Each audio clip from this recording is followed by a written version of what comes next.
Welcome to the Encore Audio Archives YouTube channel. I'm Taper Dave, and this is my channel. I've uploaded hundreds of talks here that I've recorded at meetings in West LA, and I've also recorded conventions starting in 2013. I've got a bunch of those up. And Walt and Mary Murray, the original owners of Encore Audio Archives, started the company in the 80s, and Walt recorded Joe and Charlie's and a bunch of stuff down in Vista, California. My sobriety date is June 20th of 1994.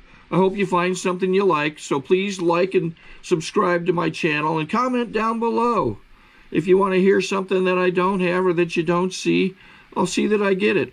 Anyways, take care and have a great day if you want to.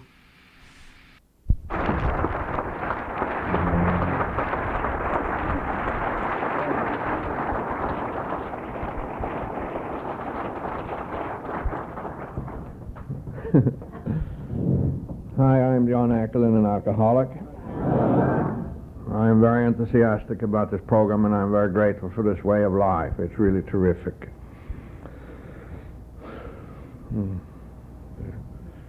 First, I'd like to thank the committee for the invitation. It's always special to be part of something like this.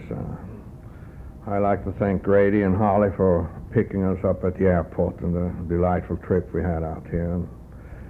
And Jayne and Ernie, they took us on a tour of this part of the world, and it was just a fantastic afternoon.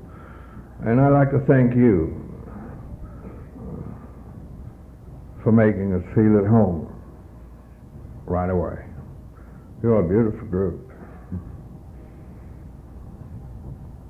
Yeah. It always takes me a little while to get into this thing, you know. I hope you stay sober there, you know. A fabulous asset to have a lady like that around, you know. She has this ability to make everybody feel good. I have the great fortune of belonging to a group in Laguna Beach where there are 4 people that are 34, 36, 38, and 41 years of sobriety.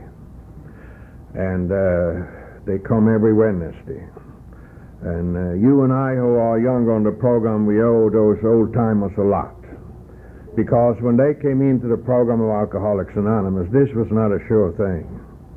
It was like, perhaps this will work, maybe. It was an illusion. It was a hope. And but due to the fact of those guys and girls' dedication, you and I have something today that's a fact and reality, that the program of Alcoholics Anonymous works. And we owe them a lot. So let us give the old-timers a hand, okay?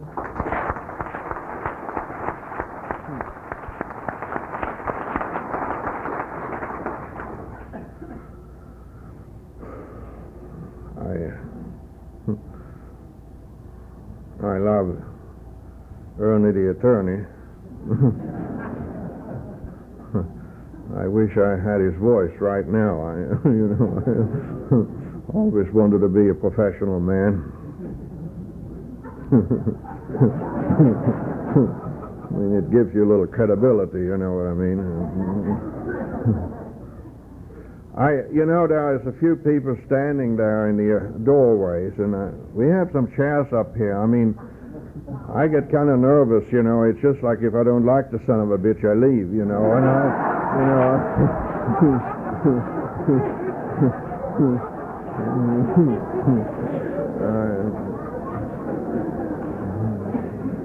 yeah. William.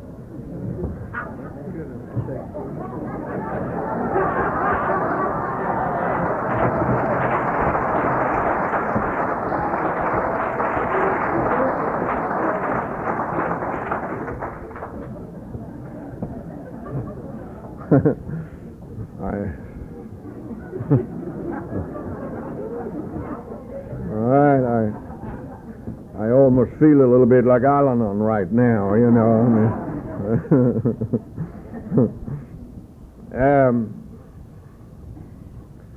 I don't think I'm too presumptuous if I say that some of us here tonight sit with a bunch of burdens and lots of if-onlys. But be that as it may, we all here in these rooms are the lucky ones because we have a chance. Lots of people who have this thing called alcoholism doesn't have a chance, and for various reasons. For the record, my grandfather died from alcoholic delirium in 1910. My father had a problem with his liver in 1927, and nobody knew anything about this illness then. He was a giant of a man. He radiated vitality. Women adored him and men envied him. But he died 3 years later, and he only weighed 130 pounds when he died, and he didn't want to die at all, and he didn't have much of a chance. I was 8 years old, and it's something to see a strong, beautiful human being like him. You know, he was 6'2", and he touched you, you realized its strength, but in just 3 years, this thing, it had deteriorated to absolutely nothingness, you know. And I like to make a point here. I hear from time to time in these rooms today that sometimes we blame our parents for our own alcoholism. I don't share that opinion. I really became an alcoholic because I drank alcohol myself. It's that simple. You know, my father was an aristocrat. He was very vain, very proud, very arrogant, and besides that, he was a very loving person. But there was some violence. And if it comes to my father, I have nothing but compassion for him and understanding, you know. You and I are the fortunate because we have a program that deals with injustices from both sides of the aisle, you know. So that's what Alcoholics Anonymous is all about. It's a program for living and to be able to bury those things and don't blame everyone. You know, what would you and I do if we just pin everything that went bad on us on somebody else? Huh? We would really be stuck. Okay? Now I made that opinion. I made that point, you know. So, my older brother is 2 years older than I am, and he didn't have much of a chance for another reason. He had a lot of pride. More than 20 years ago now, he lived in a castle outside Stockholm. He was married to a very beautiful girl. In fact, he married my girlfriend. I had a little bit of problem with that for a while. Now I'm glad he did. But he drank like I drank, and he blew it all. For 18 years, he defended his right to drink.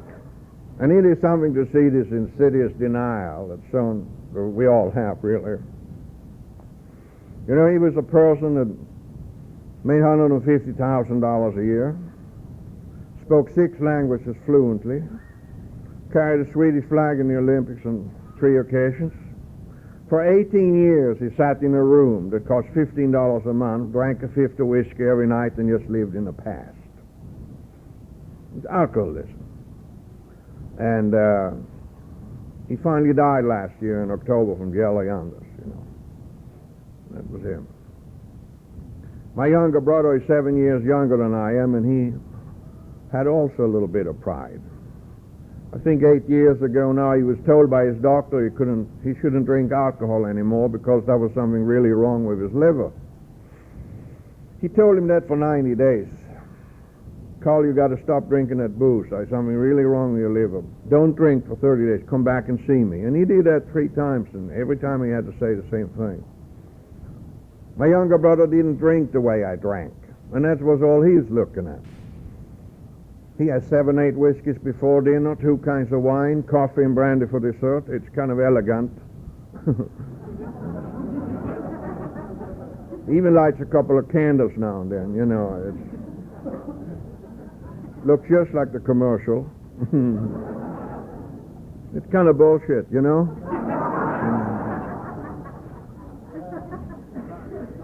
When his brother died last year, you know, he called me up and said, you know, I'm going to give up whiskey. I'm just going to drink wine and beer from now on, you know. I said, whatever, you know. That's how it is. See what's wrong with them. What's wrong with my brothers? It's really this. Alcohol is still doing something for them, or worse, all along. And that's the nature of the illness. And that's why I said in the beginning, you and I are the lucky ones, because we have a chance. There are evidence in these rooms that people like you and I, the way we drank and carried on, that we can change. We can stop drinking and we can live beautiful lives, and that really is the purpose of the program of Alcoholics Anonymous. I don't think Alcoholics Anonymous has anything to do with stopping drinking, because stopping drinking ain't our problem. We've stopped many times. But to stay stopped is the problem for an alcoholic, and that's the purpose of the program of Alcoholics Anonymous. I mean, let us face it. If you just want to stop drinking, you can go out and kick a cop in the ass. You know?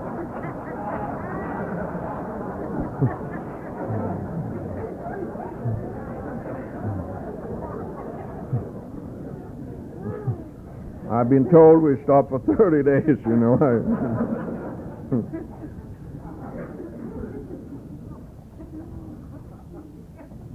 The American Medical Association has a survey out. 9 out of 10 alcoholics never make it. 9 out of 10 alcoholics either die or go crazy from this illness. And I hope to God that you and I are here tonight is the 1 out of 10 that's going to make it. And it seems to me that the people who go to meetings of Alcoholics Anonymous and submit to this program and help other alcoholics, we seem to stay sober. And that really is the purpose of the program of Alcoholics Anonymous. It's a beautiful deal. I talk to newcomers. I love newcomers. I like the feelings in these rooms when there are newcomers, and I like being a newcomer myself. It's very important to me. And I like to share with you why I like to be a newcomer. I hope I never forget the last year I drank, because I compromised on everything I believed in and stood for. I couldn't live or function without liquor. I didn't dare to go to sleep if I didn't have a fifth of whiskey in the refrigerator, because I had to have it when I woke up. And if I ran out of booze at midnight, I usually called an associate of mine in Baldwin Park and said, Harold, next week you'll owe me $150 on this particular job, but if you give me $20 tonight, you won't have to pay me the $130 next week. And I drove a 100-mile round trip at midnight to pick up $20. I didn't dare to buy any booze in Baldwin Park, because then I wouldn't make it home. And when I came home to Anaheim, where we lived at the time, I bought a fifth of Imperial Bourbon for $4.85. And then I was safe, and I had to live like that, and I hope I never forget that period in my life. I know some of us, after we get a little well, get a few dollars in our pockets and bedroom privileges again.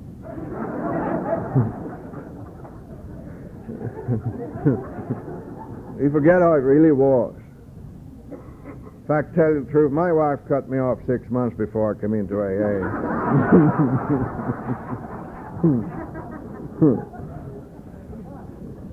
She really ran out of humor at the end. She stood and looked at me one evening and said, John, I wish you could find yourself a girlfriend so I wouldn't have to fool with you.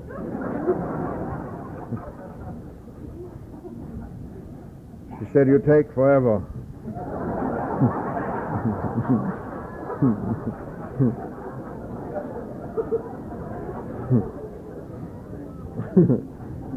After sobriety, if you take forever, it's very commendable. It really ain't fair. I mean, I was really sensitive those days. The other reason why I like to be a newcomer, I had been going to meetings every day for 90 days, and Phil Petty talked one Sunday morning, and he stood up here and said, if you keep going to meetings, you will wake up one morning and realize and find out that you can function without alcohol. And it is not necessary to drink anymore, and you have a way to go. And I sat in that room and I said, my God, I've experienced those feelings. And it was the first time here it dawned on me that I wasn't hooked anymore. That I had some degree of choice over my own actions, and I already started to experience a freedom here that I hadn't had for a long, long time, and I hope I never forget that period in Alcoholics Anonymous. The knowledge that I wasn't hooked and that I was free, I hope I never take it for granted. Those are the two reasons why I like to be a newcomer. I didn't have problem with my liquor at the same places most of the people I heard from this podium. I mean, Ernie, he was a real alcoholic, you know. Jesus.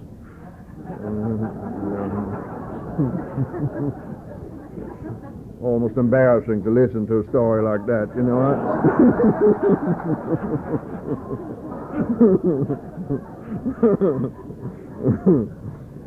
I had problems with my booze at PTA meetings and Girl Scouts and places like that, and when things like that was going on, I always came home in the afternoon and I said, hey, let's go, you know. And my kids usually said, but please, Dad, don't come today. I said, why? I said, I just love to be with you guys. And they said, you're so terribly drunk. I said, I'm not really that drunk. I'm just pleasantly gassed. I always felt I handled it well. In fact, bartenders all over Orange County told me how well I could drink. They used to say to me, Mr. Ackerlind, you really know how to drink. I said, isn't that absolutely wonderful? I said, you're something else. You were in here last night for an hour and a half, and you drank 22 drinks. You never raised your voice. You never got out of line. You're a perfect gentleman. You leave graciously. Then you're back here again in the morning at 9 o'clock and start all over again. I said, isn't it absolutely wonderful? And I felt good. And I knew I had a handle on it. And everybody in that bar turned around and looked at me. And I really felt like John Wayne, you know. And that's how it was for me the first 2 years I drank. I could drink a lot of booze, and no problem, you know. Then it started giving me a little trouble.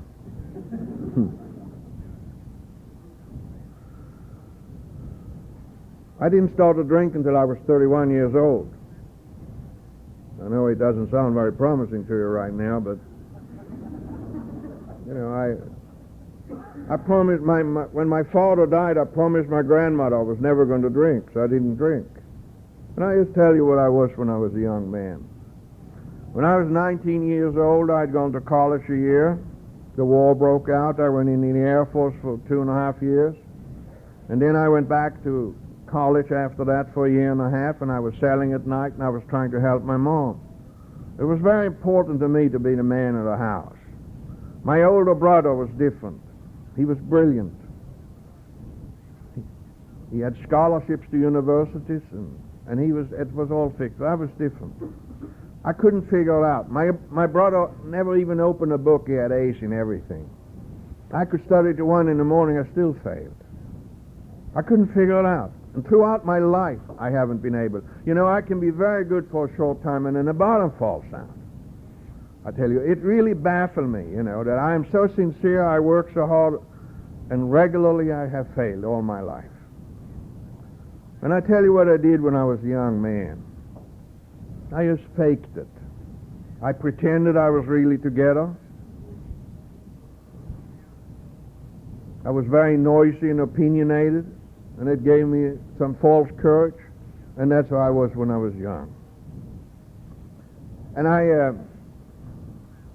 this failing. In fact, when I came into Alcoholics Anonymous, that was what I was most preoccupied with, is failing. And I heard quite much later on a tape when Alcoholics Anonymous had a 20th anniversary and Bill Wilson was out in Long Beach. And somebody said to him, you know, this Alcoholics Anonymous is the most fabulous success story that has ever been put together. He said, no, it's not a success story. It is just all those failures that has been put into usefulness. And God, I said, oh God, isn't that something? Think what you hear here. Huh? It's like music. You know, I have tribute, you know, and when I was 31 years old, I was employed by this door factory in Alhambra. My boss was alcoholic, and he taught me how to drink every day, and a new life began for me. I had early times at 8 o'clock in the morning, cocktails at 10, martini lunches from 12 to 2:30, made a few calls in the afternoon and went back to the office and typed up bids from 6 to midnight and drank whiskey. And I thought I landed in heaven. I used to come home to my wife and say, you know, this building business is out of this world. I never felt so good about it. The sky was the limit. You know, the only problem that company had, they lost money every month. My boss and I, we used to sit and have those alcoholic dialogues at midnight when we were both brilliant. Besides owning the place, he was a CPA, and he sat down and looked at his profit and loss statement, and one time he said, I wish I could sell this outfit, and instead I would buy a Chevrolet dealership here in Alhambra. I said, what do you know about the automobile business? He said, man, I've been driving for years. You know? I said, yeah, he's a good driver, you know what I mean. In fact, I liked it about the alcoholic attitude. The guy drives this car 90 miles an hour down the road it 6 times, come up on the other side and said, never again am I going to buy a goddamn Chevy, you know.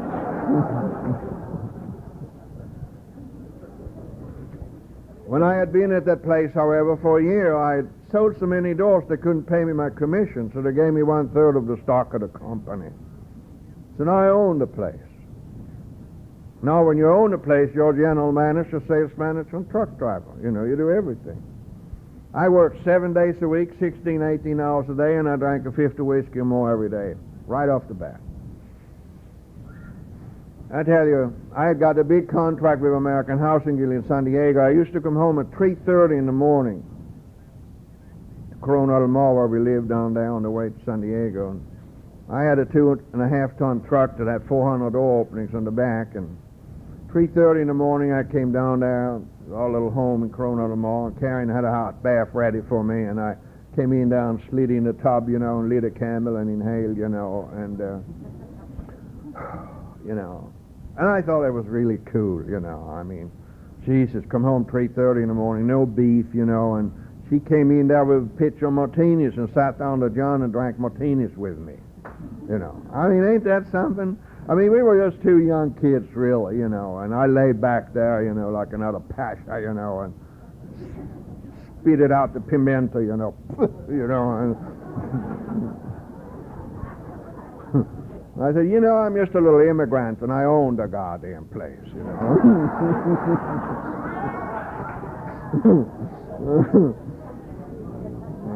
A few years later, they fired me from my own door factory. I couldn't figure it out. You know, when I became the owner of the place, there was 60,000 in the hold. I signed a piece of paper and indebted myself 20 grand overnight, and I thought I had a good deal. When I took my inventory in Alcoholics Anonymous, I realized that optimism was one of my defects of character.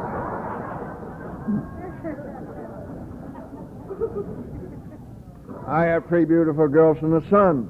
We took them to church on Sundays. We did everything right to be Americans. The only problem with that church business was the last 4 years I drank, I was a morning drinker.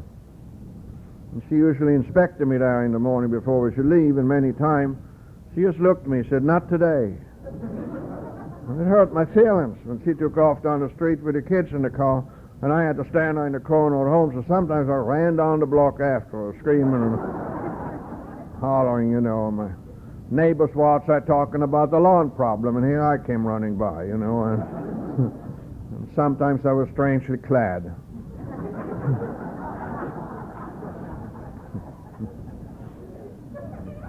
She saw me in the rearview mirror. So she stopped down the block and waited for me and rolled down the window and said, what's the matter now? You know. I said, don't forget to pray for me, you know.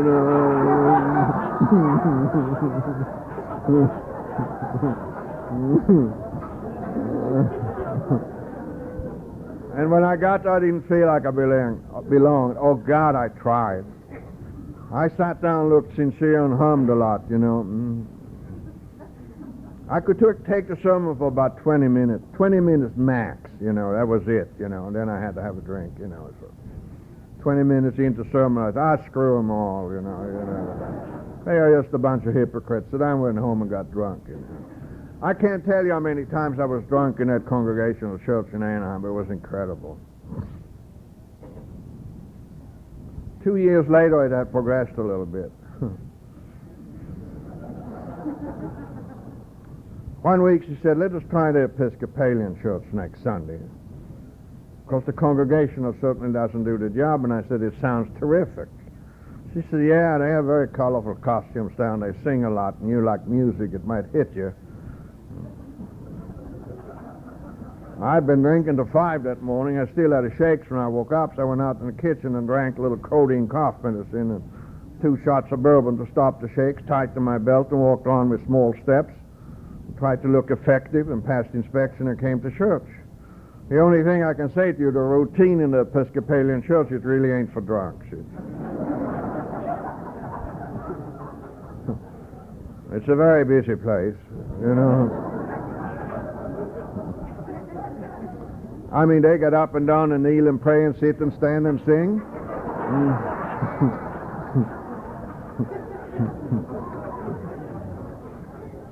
I was up and down 3-4 times, then my timing got off, you know.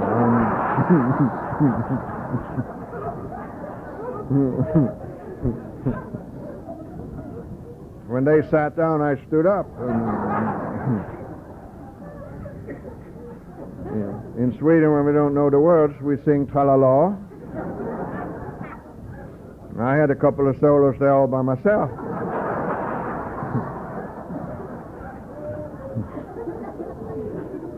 In fact, the second time I came up there and gave that tra-la-la, you could hear a guy 5 rows behind me. He said, "Sit down, you son of a bitch," he said.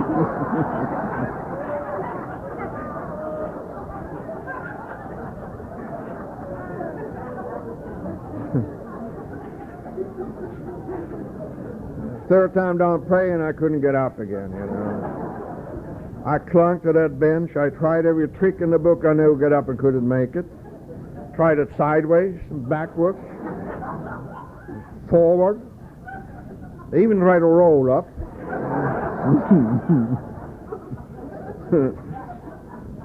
And she sat down and looked at me. She said, "For God's sake, Johnny, get up." And I said, "It's an absolute impossibility, you know." So they went up and down, and I sat down and sang by myself, you know.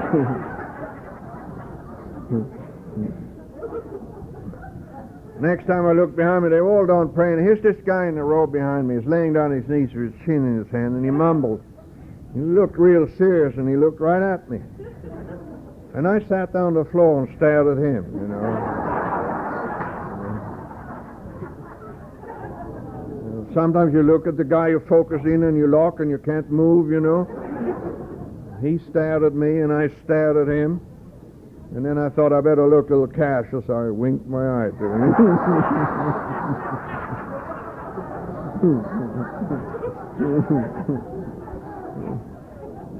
Kind of stopped him for a minute.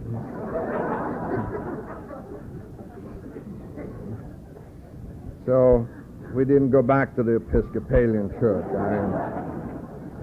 I don't think drunks like me or alcoholics like me really have any problem with booze until we try to stop drinking. And when I started to try to stop drinking, I got into trouble with my liquor. She said to me there one week, she said, "You know, you drink too much." I said, "What are you talking about?" She said, "Johnny, you drink way too much booze." I said, "Oh, well then I'd quit." And then I couldn't quit, and that's when it all began. And when I had been off the sauce for 2 days, I got the shakes, and then 2 shots of whiskey stopped the shakes so I could function and work. So then I had to con myself into it to have a couple of drinks all the time. And then I started to lie about it, and I started to hide it, and from then on it got worse. You know, when I was into 2-3 years of my drinking, I was up to 2/5 of whiskey a day. The last year I drank, I couldn't get drunk or sober anymore. The last 10 months I drank. I could drink 2 or 3/5 of whiskey a day, 2 small bottles of codeine cough medicine every day, and 6 anisins 4 times a day, and I was absolutely weird. You know, I was no relief whatsoever. The guilt was on all the time, and I tell you, there was no relief at all. And I thought I was going crazy, and I probably was. I tell you, my day, you know, Ernie told about it so beautifully yesterday, but I worked about an hour and a half a day. And for the rest of the next 20 hours, I just chased money to get enough so I could function and be out there and doing my job, because I worked all along. But that's how it was for me. And I tell you that sometimes I hear about this alcoholic loneliness, and there is nothing like it, because it is a total isolation. And we drink to live, and we know we are dying, there's no way out of it, and that's how it is. 2 years after the shakes began, weirder things happened to me when I stopped drinking. One morning at 4 o'clock, I sat in my bed and looked in front of me. This big white snake came out of the wall. Never saw anything like him. It was unbelievable. He came right out of the wall. It was snow white, had 3 black eyes. He was 23 feet long. And he came slowly across the room, stopped right in front of my face and started to hiss at me, Came all the way up here. And I sat there paralyzed from fright, staring at the goddamn thing. I could even smell him. It was kind of a Peralta, sweet mortuary deal. The whole deal was incredible. And you know what? I sat down, I was thinking, I said, Jesus, I haven't had a drink for 3 days, so it can't be the booze. I screamed so loud from fright that my brain exploded from my own sound. That was my experience. My noise in my head, the way I screamed, was so unbelievably loud. It was such a crescendo. My brain blew like a balloon, just pew! And then I fell backwards unconscious. That was how my experience was. Karin told me in the morning, she said, something very strange happened this morning around 4 o'clock. She said you sat straight up, looked in front of you for quite a while, and then you said,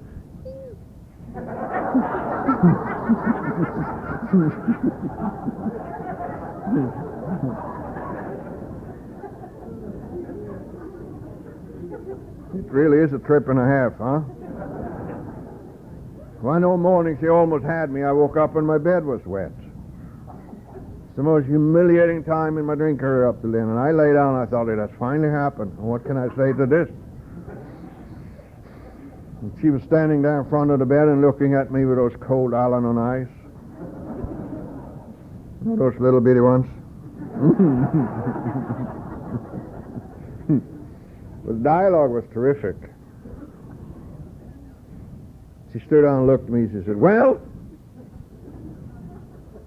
And I lay down and said, well, what? I mean, what the hell can you say? Huh? God, I hope there's some bedwetters here tonight. I know how I felt. And then my youngest daughter, Katrina, came in and she said, Daddy, I'm so sorry, but last night when I climbed into bed with you, I believed I wet your bed. I mean, talk about the break for an alcoholic. I smiled at her. I said, oh, my little darling, I said, a little squirt now and then won't hurt anybody. I said, and you thought I was alcoholic. 4 days later, it wasn't Katrina's fault. I didn't have a dream that I went to the bathroom. I didn't have a blacker. I just laid down reasoned.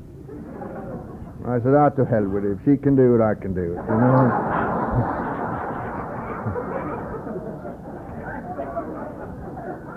And that's what I'd become at that time of my life. And today I'm very grateful I'm just a simple alcoholic. Because we have these evidences of self-degradation.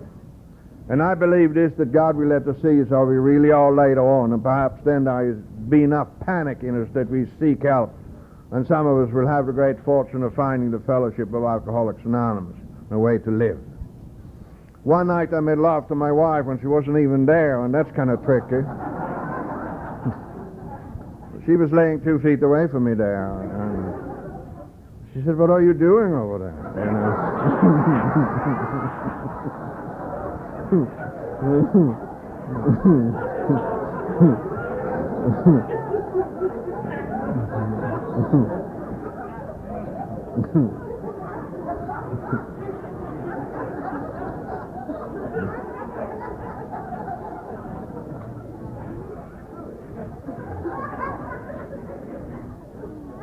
And I said, I beg your pardon,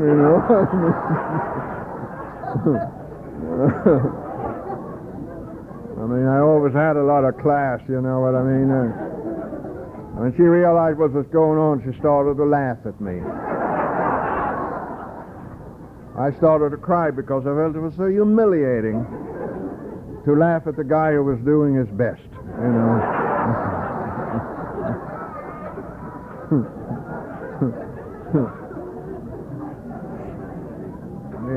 In the morning, I had been out in the kitchen. I'd had my Cody and cough medicine and my bourbon. And she met me in the hallway. And she said, well, good morning, lover boy.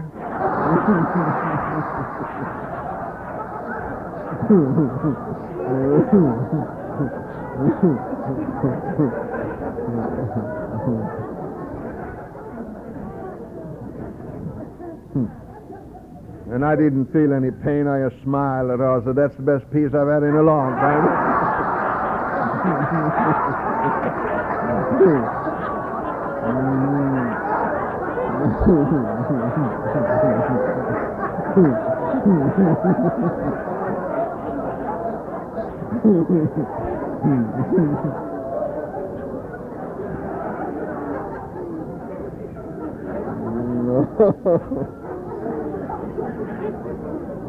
Oh, you're bad.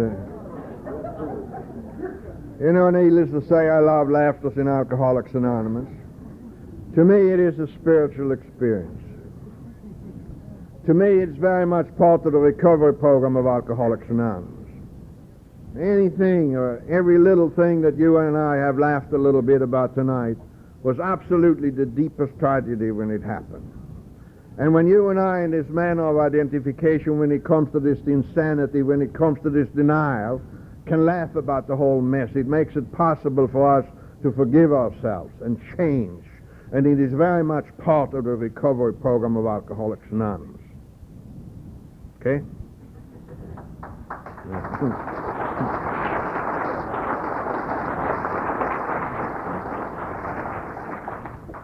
Our story, like everybody's, was sad before I came in. At time Karin shared about when we should go to Palm Springs. I hadn't had a vacation for 5 years at that time. I didn't dare to leave town because I was safe there. They took my checks and they weren't always good. But I had a charge account at Al's Party Panthers. I always got what I needed as far as liquor was concerned.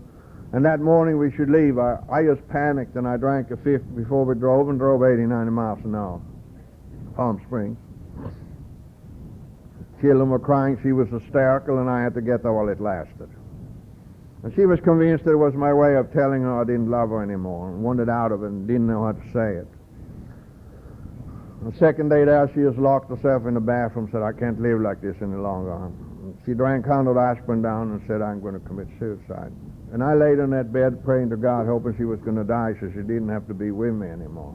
Because I knew at that time in my life there was no way out of it for me because I had really tried. 2 years after that incident, I came into Alcoholics Anonymous.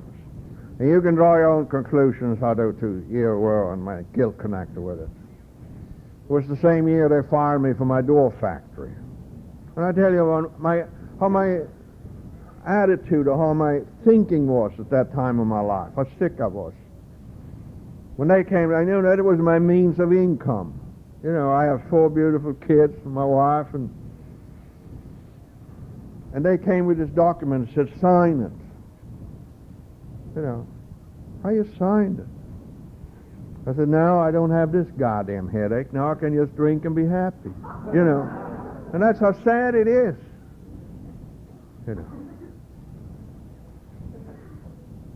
2 days before I came into Alcoholics Anonymous, I was a Sunday morning at 10 o'clock in Anaheim at Thrifty Mart. I was picked up trying to steal a pint of liquor for $3.57. You should have seen me then. I was drunk and shaven.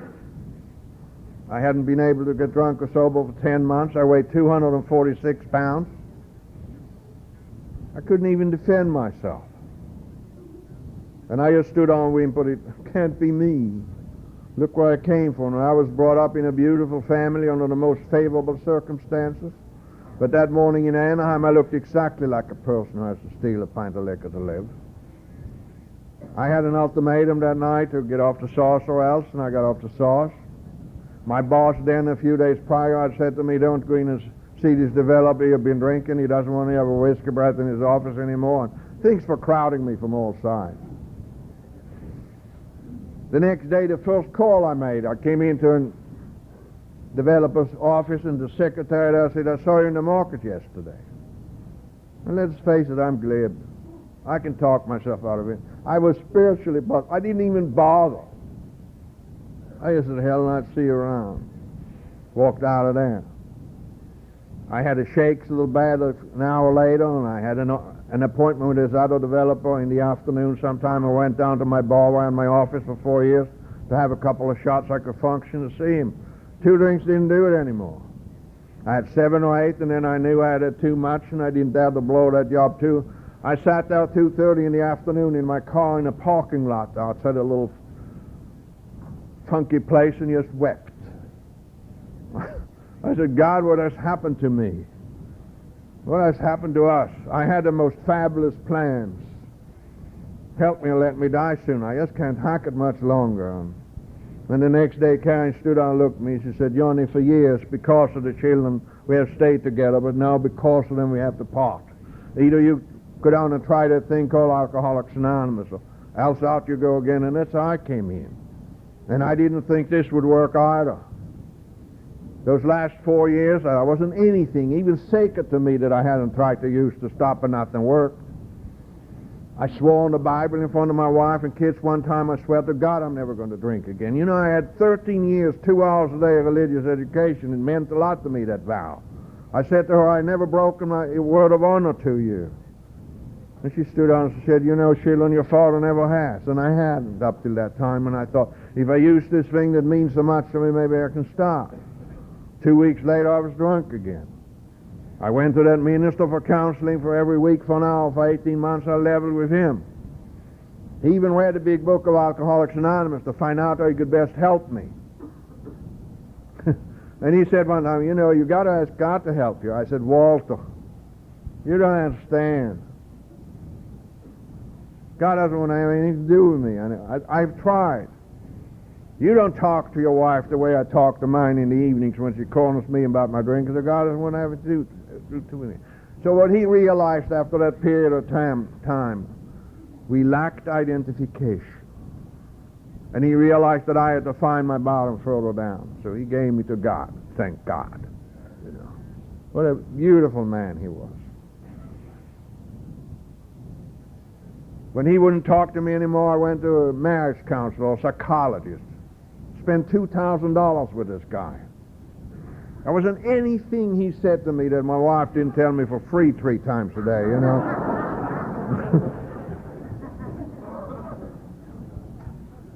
There wasn't anything he said to me that wasn't the truth either. Everything he said was the truth. He laid some trips on me. And the sad thing, you know, when he laid those trips to me, then I got in the wagon. The tragedy of it is this, that the more sober we become,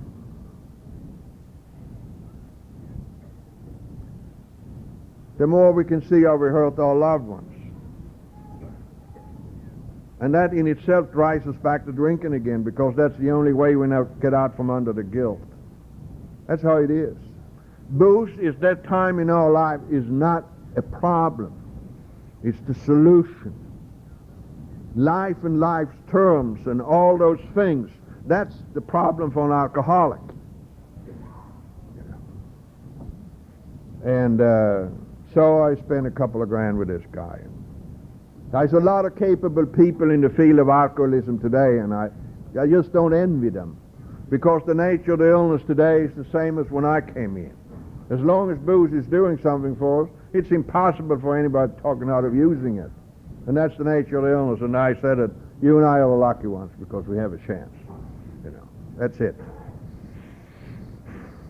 The last Christmas I drank, I bought a dapple gray Arabian horse. I thought if I had a hobby I could stop drinking. I was sober with that horse for a day and a half. Then I had 14 martinis for lunch and I fell off the horse too, you know. And, you know, and I have done all these profound things, and then I come into this little Laguna club in Anaheim. And the guy said, do you have a drinking problem? I said, no, I get along just famously with it. Can you do something for my wife? She's crazy, you know. And that's how it is when we come in, and we don't know it's going to work in here, so we got to protect our own deal, you know. But the next day it happened to me. I'll tell you my last day that I drank.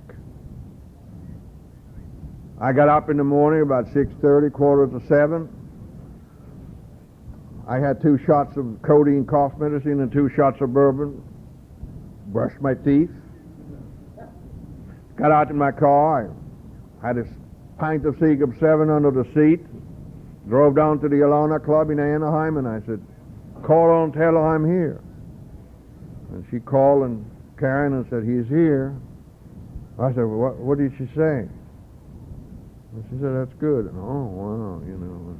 I stayed for about an hour and a half and talked about I used to play music, you know, Stan Getz, or Dave Brubeck, or WWII, and all Coleman Hawkins, and, you know, I just like to drink a little and dream a little and put it into reality the next day, you know what I mean? I'm not that bad, you know what I mean? And stood down there, just smile, you know, and then I went out for lunch, and I had 4 double martinis for lunch. I came back to the club, and I said, tell her I'm here. So she called, and she said, honey, he's here.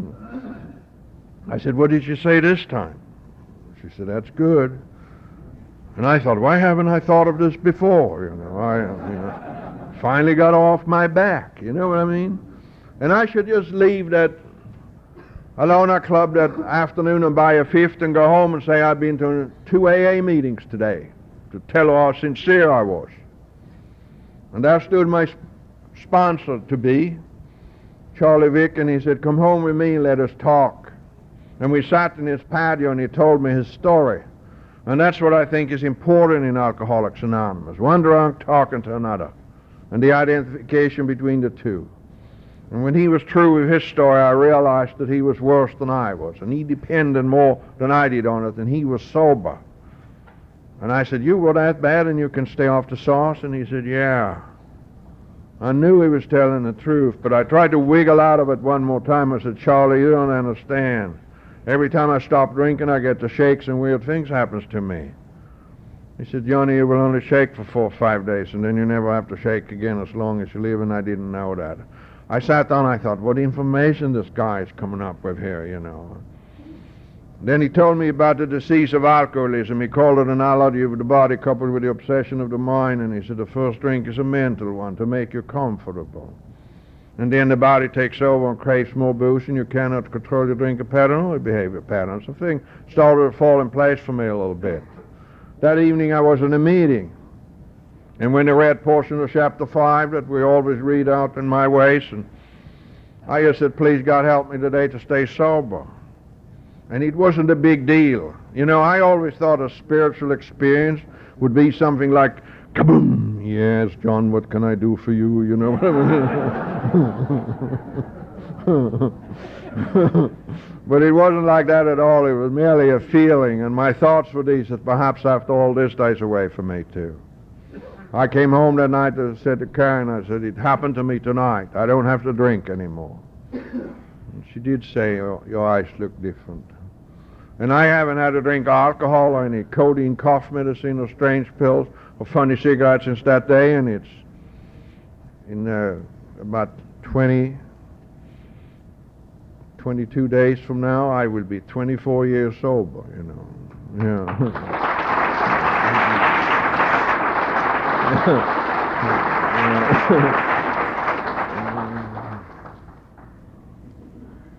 You all knew. You might sit down and say to yourself, well, it must be easy for you to have all the time on the program, but it wasn't easy then, and that's what we're dealing with right now. I was not a great success when I came in here. I had a lot of anxieties about my children. I wanted to be a good father, and I knew I wasn't most of the time. I was $36,000 in the hole, and they were all small bills, and they were all due. And Karin's suicide attempt just about drove me crazy. It's very hard to live with yourself when you realize that you are broken and not a human being spirit. But I didn't drink, and I went to meetings. And that's all I had going for me for quite a while. But I'll tell you something. I have never experienced such a degree of fear that I did the first 2 months of my sobriety. I couldn't handle nothing. When the phone rang at home, I just pointed it. I said,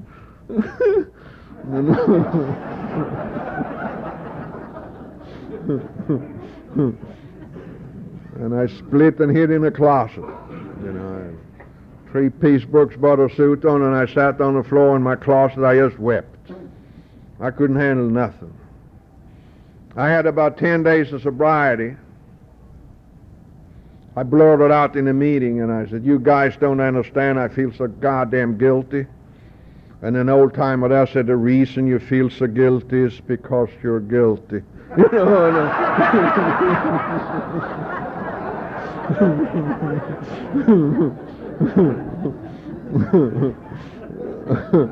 and there were guys like that that saved my life. And for the first time I could admit that it was my fault without reservation. You know, as long as we pin it on somebody else or something else, nothing can happen to us.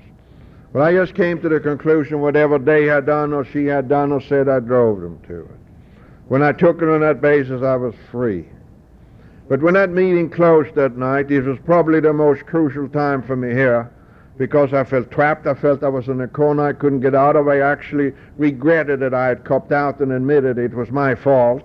The only thing I had going for me here then was this, that I knew under no circumstances could I go back to drinking again. No matter what, I couldn't escape to booze anymore. Whatever was coming my way, I just had to face the music, but I couldn't split with booze. So I had actually taken the first 2 steps in this program and didn't know it. But how do you turn your will in life over to the care of God as you understand it? What's the spiritual experience in these rooms? Well, it happened to me moments later, the same evening. As I stood all alone and afraid, this guy came up to me. I never saw him before. He just comes over and puts his arm around me and said, Johnny, don't worry, everything is going to be all right. And I believed him. And that was how it began for me, with a higher power in my life. I just looked and I started to believe that those guys have my welfare at heart, and I just trusted them. For quite a while, the same guys really gave me the courage to face my wrongs and my difficulties. They talked to me in a fashion I'd never experienced before, because they didn't point fingers and there was no judgment. They just shared their own experiences from heart to heart. And this love and this care that goes on in these rooms is really the most healing commodity that we can offer being offered. It suits us back to good health, and it gives us a God of our very own that we can trust on any condition. That's here for everybody. Nobody is excluded. In fact, I deeply believe this, that God wouldn't let us go through all these things and then bring us in here and show us this way to live if He didn't have any plans for us. It really wouldn't make any sense at all. Ain't that so? We wonder sometimes about this mystery that some people make it and some people don't. What is it? You can see a lady or gentleman walking in these doors, there's something in their eyes. What is it? And I tell you, I've looked this thing over for all these 23 years. The only commodity that we have to make this program is if we are in a spot in our life where we say, please God, help me.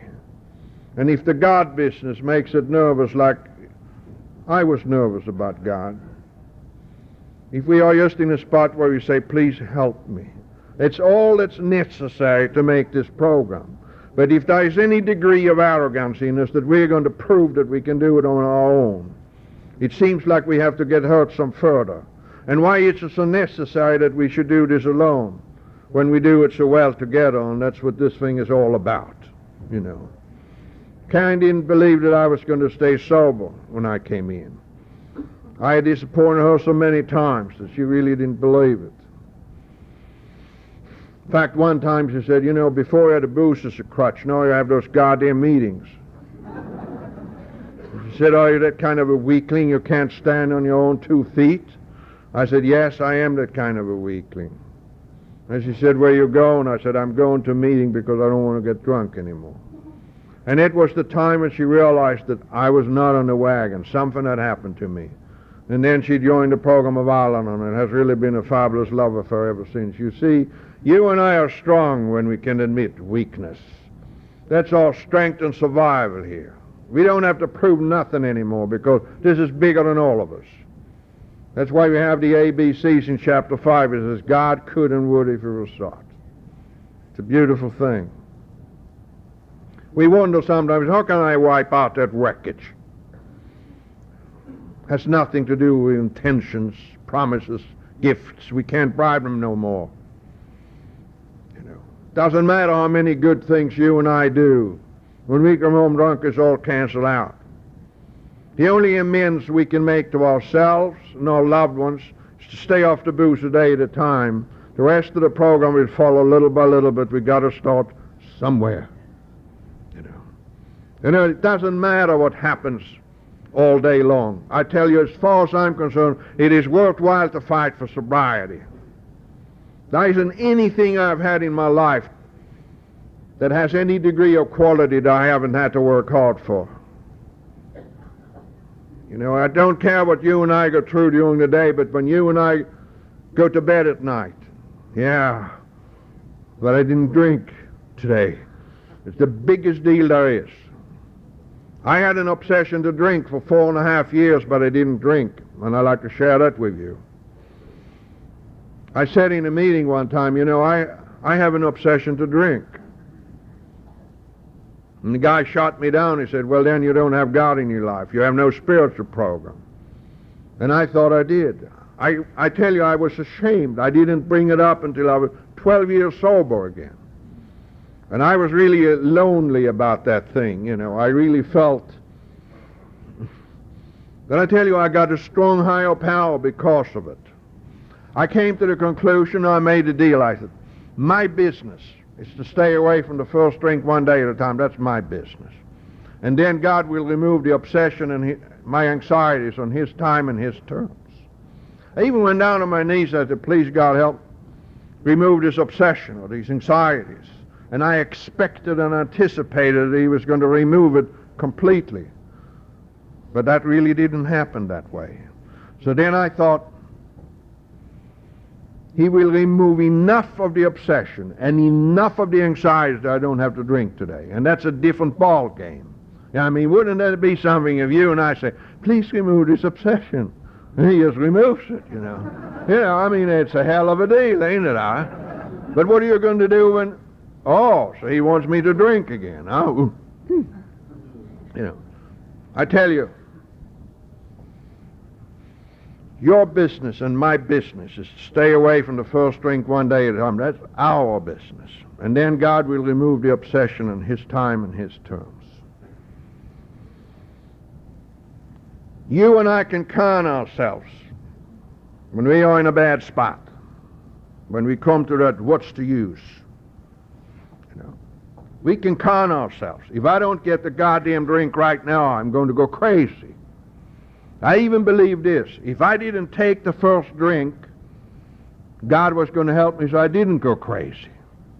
And that's a strong higher power. Let us face it. There are things that God cannot do. It's a pretty bold statement. He cannot do anything that's contrary to His own nature of being. And what does it mean? If you and I take the first drink, He cannot prevent us from getting drunk. Isn't that right? We did it again and again and again. So my business and our business is to stay away from the first drink one day at a time. That's our business. And then God will remove the obsession in His time and His terms. Okay?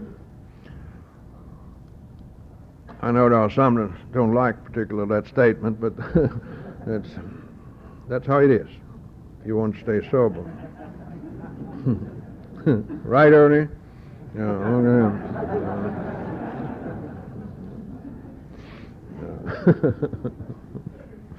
You know, I'm going to talk about the inventory for a moment. You know, I didn't really want to take the inventory. But Charlie said I had to, otherwise I wouldn't stay sober.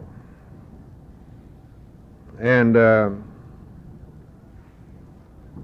I even thought, I'm going to prove to them that it ain't going to do no good.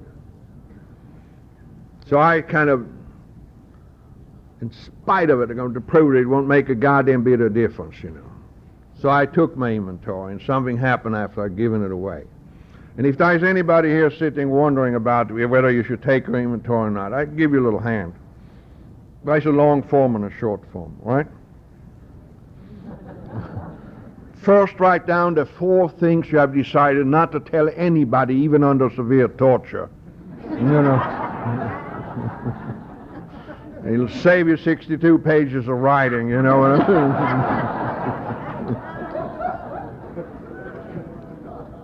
You know, something happened to me after I had taken my inventory. It was just like I had fulfilled a contract. It was just like I had 14 months of sobriety at the time. It was just like I have the right to stay sober from now on in without any conflicts whatsoever. I started to feel like God had forgiven me for all those bad things. And that is really what happens when we have taken and given away that inventory. It's really important. And then I like to say something. I hear these from time to time here, that this gift and this grace by God, and we are the few, chosen few. And I tell you what I feel. I feel this way, that we have all this right to this gift and this grace by God, AAs and Alison and Natalie alike, and anybody else for that matter. It is really how it is. The carpenter man said, my father's house has many mansions. What do you think? I mean, wouldn't that be kind of sad? After all this beautiful gift and this grace that you and I got here, with this way to live, and all this love that goes amongst us, that on top of all the damn thing that we took everybody through, when we have reached some plateau, whatever nonsense you want to call it, we should become more self-righteous than ever. We have all the right for this gift and this grace by God to live like human beings, like God's kids, Okay?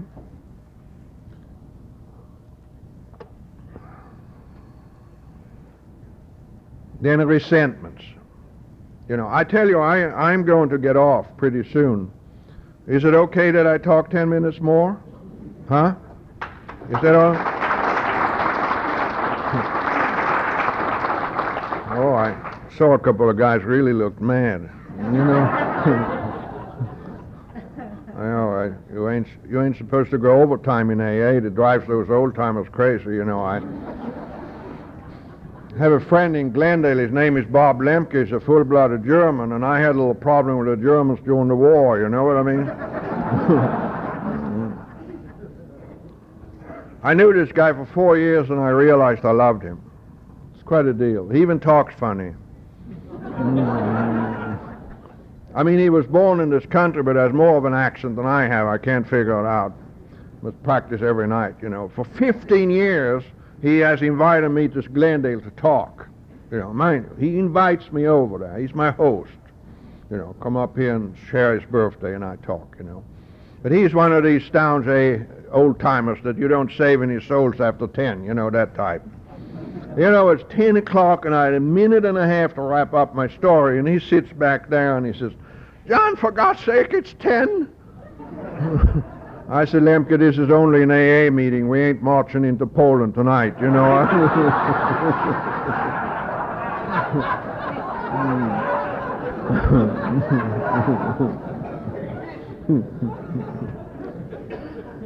Resentments is our biggest deal, the biggest killer. I had some resentments at Karin, my younger brother, but they were easy to forgive because I loved them both. But my older brother was different.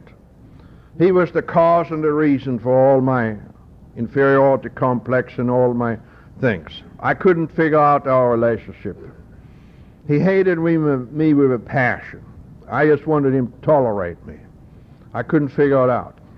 He was 12 years old. He weighed over 200 pounds, and I was very little compared to him, And sometimes he knocked me out, and I pretended I had fainted. I really hadn't, but I pretended. He beat me spiritually too. I just lay down. I didn't feel much like a man, I really didn't.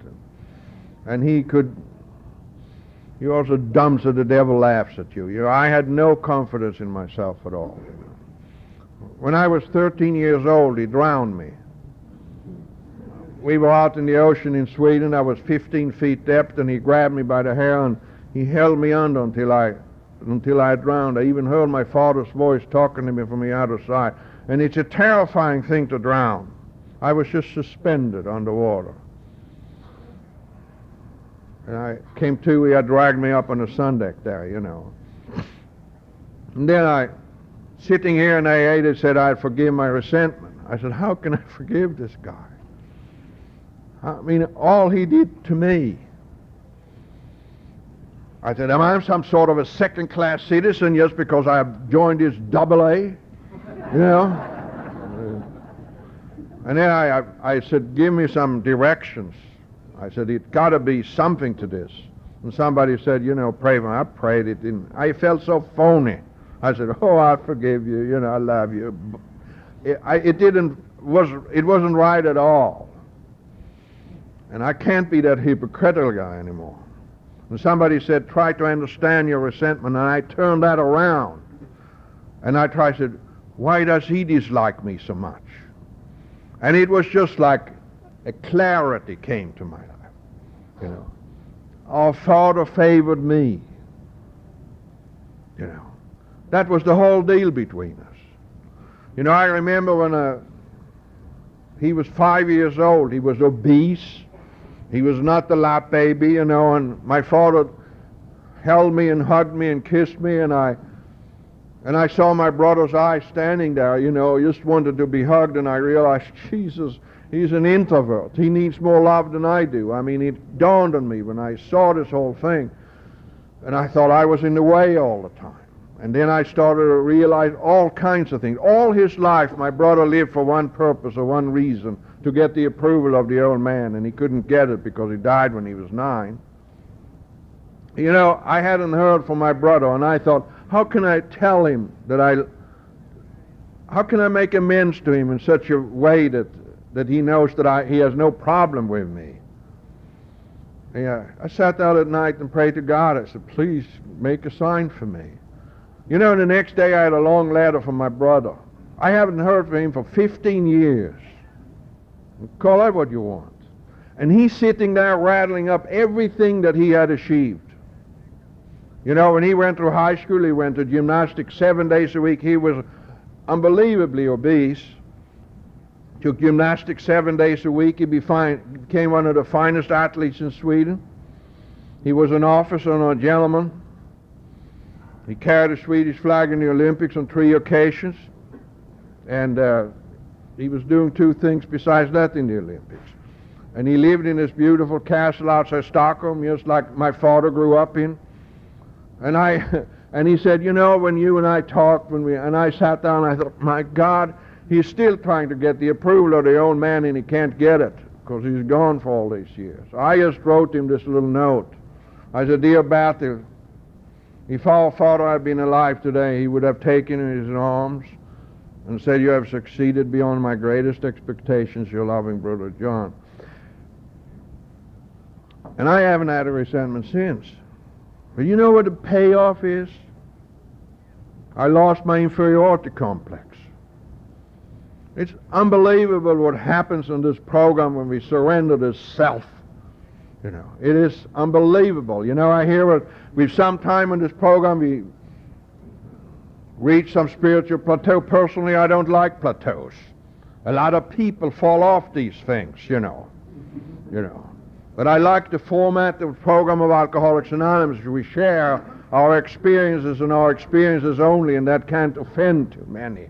And if anything at all happened to us in longevity in this program is that we just get a little more of understanding for other human beings, and it's beautiful. Long ago now, my wife said to me, it wasn't always your fault. Long ago now, she said, you know, this life we live today is really as the most fabulous adventure. It was so hopeless and so tragic at one time, it completely turned around. There's even a degree of innocence between us today. And it's almost impossible to believe that something like that can happen. It has come to pass because she is just as busy in Al-Anon as I'm in AA. We have seen so many people over the years have turned around, started to be good to one another, so it hasn't all been in vain. You know, it has come to some use and some purpose. I've gone to 5 meetings a week since I came into Alcoholics Anonymous.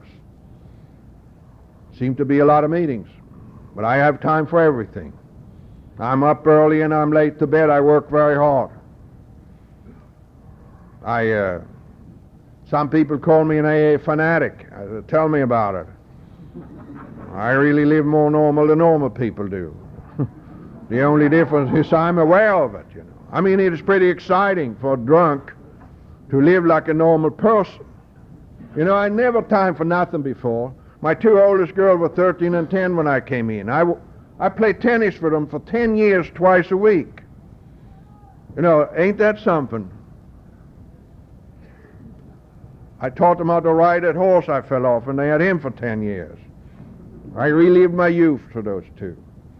And my youngest kids can't even remember me drunk or drinking. Ain't that something? I have actually experienced everything with those two that I wish my father could have experienced with me. And it is just like I've sensed his presence all along. There ain't any empty places in here where I live with myself anymore. And the two young ones have had more problem in their life than the other. Isn't that strange? Little Katrina have the same personality as I have. Desperate need for approval, never feeling she was enough. She contemplated suicide when she was 15. She has been in Al-Anon for over 12 years. The 26th of July this year, she had 2 years of sobriety. She realized that she drank every day. And you know, she sat there, she said, 11 o'clock at night that night, in total degradation. And she was thinking about her uncle. She said, now I can defend my right to drink like my uncle does, and I will lose my marriage, I will lose my little son. And she just went to the phone and said, you know, I drink every day, will you help me? And she has been in AA ever since and had a sponsor, and she is beautiful and free. My son was hooked on drugs and pot for 4 years when he went through Laguna High School.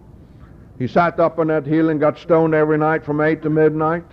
The 1st of May this year, he had 7 years being off the pot and drugs, you know. It's a big day for me when I was right and didn't have to tell it. It was even a bigger day for me when I could give everybody else the right to be wrong. I didn't have to interfere in God's timetable. I never had to have a power play with my kids. You know, booze knocked me out of vanity and arrogance and all that thing, you know. I was really humiliated by experts, you know. And, you know, I realized that this is a big deal. You know, I never had to say to them that if you do this, you can never come home again. I could say to her, I said, nothing good can come of it. When you realize you're wrong, please call me. So 2 weeks later, she called and said, can we talk? And we talked. She came home again. So she didn't have to get so hurt like so many young people in AA before they come in get hurt because the parents don't understand, you know. And so it goes. About the emotional immaturity. And then I'm going to sit down, okay? What is this emotional immaturity that you and I have? It's like this. We can't live with secrets. Secrets kills us. It's really how it is. Chuck C., while he lives amongst us all these years, he was trying to show us one thing. Goes on in these rooms. It's love with no conditions. Love with no conditions. It's a beautiful thing. You and I, we can be who we are and what we are, and in spite of it, we are loved. It's a fabulous thing. It's healing that goes on here because of it. I like to say that when I was 13 years old, I used to sit down at the ocean in Sweden. And I used to talk to my dad. In fact, I fantasized. It almost became a reality. I thought I couldn't actually accept him being dead until I was 17. I guess it was less painful that way. And I sat down and talked to him like if I was a good kid, he was going to come home to me or come back to me. And that it became so real, you know, that I actually was happy that way, you know, and so it went. When I was that age group and looked out over the ocean, I had intentions and anticipations and dreams. I'm 65 years old now, and I look out over the ocean in Laguna every day, and I have intentions and anticipations and dreams, and I'm extremely vulnerable. And I thank God every day that I'm as sensitive as I am, because I'm totally aware of everything that goes on in my life. It's like a thermostat. It motivates me to take the action laid out in the program of Alcoholics Anonymous. It's a beautiful thing. You know, this ism that you and I have, it makes us belong to one another. This unbelievable desire and sense of belonging. You know, I mean, you sense it in these rooms when people talk about the music, when we realize that there's a way for us out of this dilemma we are living in, you know. It's a beautiful thing, this moment of clarity. Some call it a spiritual revelation, spiritual experience, or some call it the moments of clarity. It's decision time, you know. It's beautiful. I like to say that most year around, every afternoon, I go down to the beach where I live and swim for half an hour. That's the time of the day when I'm alone. That's the time of the day when I look over my life and my priorities. That's the time of the day when I have the most intimate privacy. You and I call it the 10th and 11th step. And I cannot but recognize the miracle of this program of ours, that we can live without alcohol. That is really the miracle of the program of Alcoholics Anonymous. And then, when we put down no conditions on our sobriety, and when we have no reservations about the 12 steps and the 12th editions laid out as a way of life, and we practice these principles in all of our affairs, what happens to us then is really this, that we men and women can live out there in that world where the conflicts are, where we used to get in trouble. And we will fit in out there, and we will be part of that world. We can really be like God's kids, like we were intended to be in the first place. Think about that. Any other therapy pertaining to the series of illness of ours, people are usually confined behind doors and walls and locks and bars. It's not in jail we have a problem with booze. It's not an institution in the care unit, because we cannot remain in there forever. Eventually we have to go out in the mainstream of life and living, and that's what this thing is all about. And when we start to live and lead lives where we don't have to justify our own actions, we can really take these strong feelings and emotions we have within ourselves and turn it all into positive. And I know for a fact there's a lot more good things out there than are bad, and if that ain't the payoff, I don't know what is. If I have said nothing tonight, just go to another meeting tomorrow, you know, that you're gonna you can identify. But if you will believe this and take this with you and you leave this place tonight, if you're a little bit like I was when I first came in, I woke up with two things every morning. It was loneliness and fear. If you can just believe this, that we only wish you well, and we only want real good things for you. If you can just believe that and take that with you, you will never wake up lonely anymore, because you know by now there is a way to go and to live, and God bless you and thank you.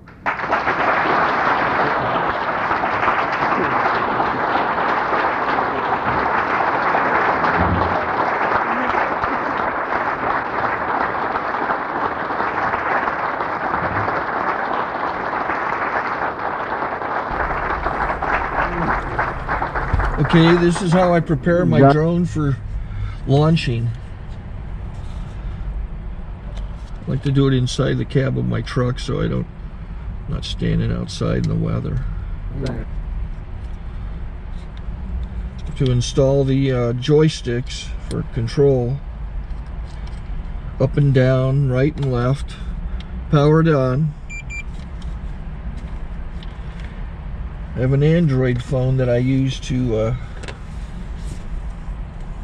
connect it to the drone with. And it's actually controlled through the iPhone, through an app.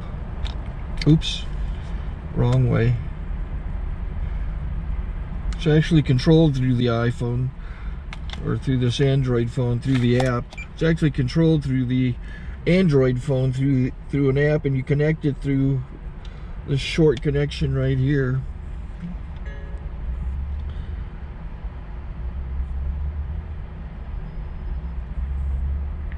Remote control connected. Remote control's connected. So I pull out the drone. I have to extend the legs. Long legs extended first, then the short legs. Remove the gimbal protector. Set that aside, then power it on one short burst, then one long burst. I lay it down. So I have to go to calibrate. So the drone's not connected yet. shows you here as this drone gets disconnected, even though the remote's powered on. So the drone has to establish it's connected. So I go into the app to calibration mode. First I'll calibrate the remote controller. Start calibration. Out, in, oop, out, in, up, down, and then this little wheel is to control the gimbal. So it's calibrated. Go to gimbal calibration, start calibration, and then it calibrates the gimbal. I don't know if that shows up. The gimbal's moving all over the place. Changes, you can see it on the video. And I'm calibrated to take off. It's acquired 7 satellites at the moment. There are 26 satellites up in the sky, which it has to acquire before you can take off. So it's connected. It's got enough satellites. This is white. I can go to press this little arrow button, swipe right to take off, and it would start the motors if I slid this to the right. But I'll wait till I get outside. Don't want to do it inside.